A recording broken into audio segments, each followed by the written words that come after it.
এই শীতে দিগন্ত বিস্তৃত সবুজের মাঝে দুই একদিন ছুটি পেলে একদম বাজেট ট্রিপ কোথায় করব, এই প্রশ্ন আমাদের সকলের মনেই কিন্তু পড়ে।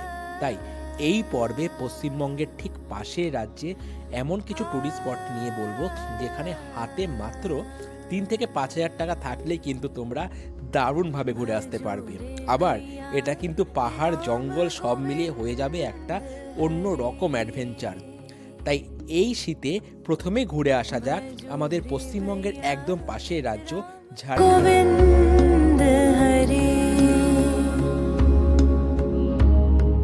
भजो रे भैया राम गोविंद हरि।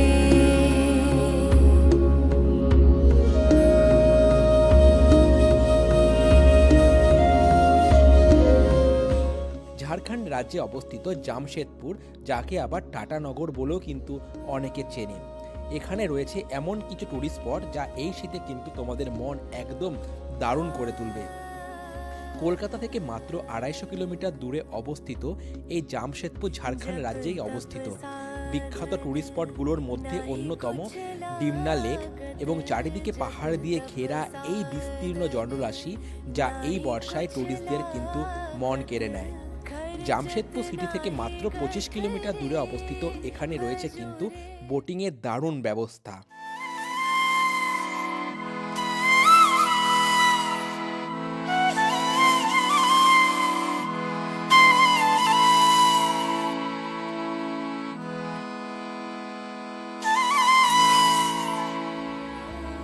আর এই শীতে এর পাশেই কিন্তু তোমরা ঘুরে আসতে পারো কিন্তু ডালমা ওয়াইল্ড লাইফ স্যানিচুরি, যেখানে সকাল 9টা থেকে বিকেল 5টা অবধি তোমরা দেখে নিতে পারবে নানা জঙ্গলি জানোয়ার, এবং পাহাড়ের আঁকাবাঁকা পথ ধরে অফরোড ধরে ড্রাইভ করে তোমরা পৌঁছে যাবে একদম ডালমা হিল টপ, মানে পাহাড়ের একদম চূড়ায়।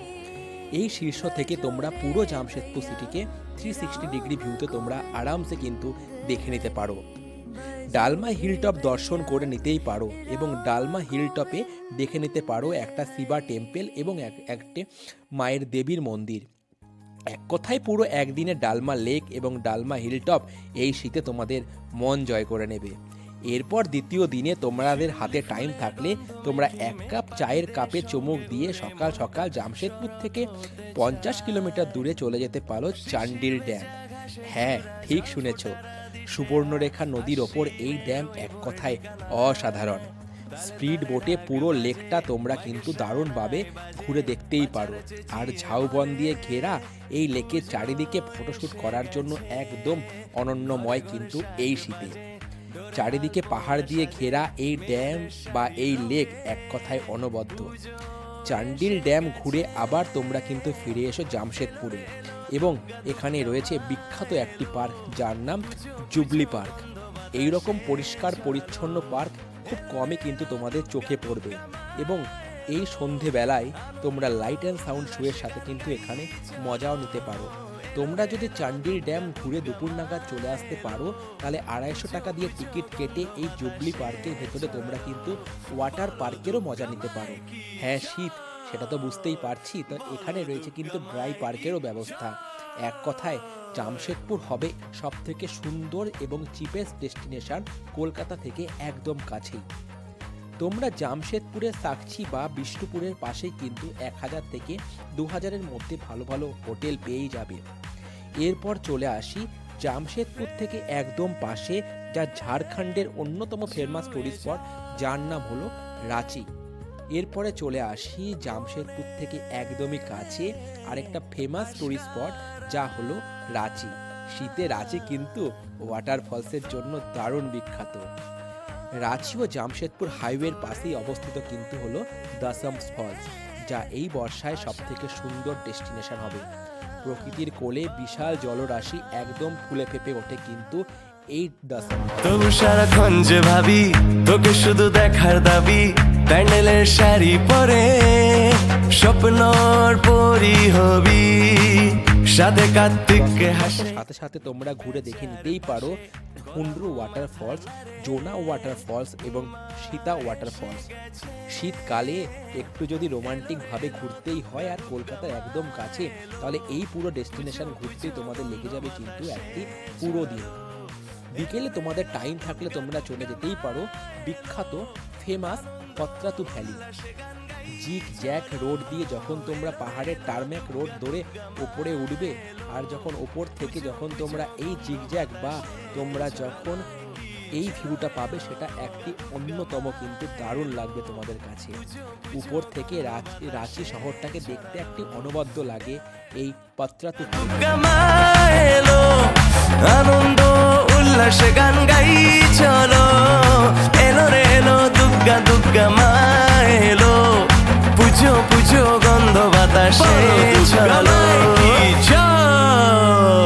এখানে তোমরা যদি মনে করো যে তোমরা সেই দিন রাত্রেই ব্যাক করবে, তো তোমরা কিন্তু রাঁচি রেলওয়ে স্টেশন থেকে রাত্রের কোনো ট্রেন ধরে কলকাতায় আবার ব্যাক করতে পারো, অথবা তোমরা সেই দিনটা রাঁচিতে স্টে করে পরের দিন সকালবেলায় যে কোনো ট্রেন ধরেই কলকাতায় ব্যাক করতে পারো। এরপরে চলে আসি আরেকটা destination, Howrah station. Howrah Vande Bharat express ধরে তোমরা নেমে পড়ো কটক রেলওয়ে স্টেশনে। কটক থেকে একটি গাড়ি ভাড়া করে নাও এবং পৌঁছে যেতে পারো খুব সুন্দর রাস্তার দুপাশে দেখতে সবুজ ঝাউবনের মধ্যে দিয়ে একদম মনোরম জায়গা, এই মহানন্দা নদীর তীরে। এই জায়গাটির নাম হচ্ছে সাতকোশিয়া। কটক থেকে প্রায় 130 কিলোমিটার দূরে অবস্থিত এই সাতকোশিয়া। এখানে পৌঁছতে সময় লাগবে প্রায় 2 ঘন্টা 30 মিনিট। সাতকোশিয়ায় তোমরা ঘুরে দেখে নিতেই পারো সাতকোশিয়া টাইগার রিজার্ভ। মহানদীর তীরে অবস্থিত টাইগার রিজার্ভ এক কথায় অনবদ্য। লাক ভালো থাকলে দর্শন পেয়ে যেতেই পারো রয়্যাল বেঙ্গল টাইগার। বোট বুক করে তোমরা ঘুরে নিতেই পারো প্রকৃতির কোলে অবস্থিত এই সুন্দর টাইগার রিজার্ভ। এরপরে ঘুরে এসো তোমরা বাদমুল। বাদমুলে সাতকোশিয়ার স্যান্ড রিজার্ভ প্রকৃতি প্রেমী যারা নির্জনতা খুঁজতে চাও তাদের জন্য কিন্তু একটি অন্যতম। तुमसे ही तुम रहो, तुम खूबसूरत हो।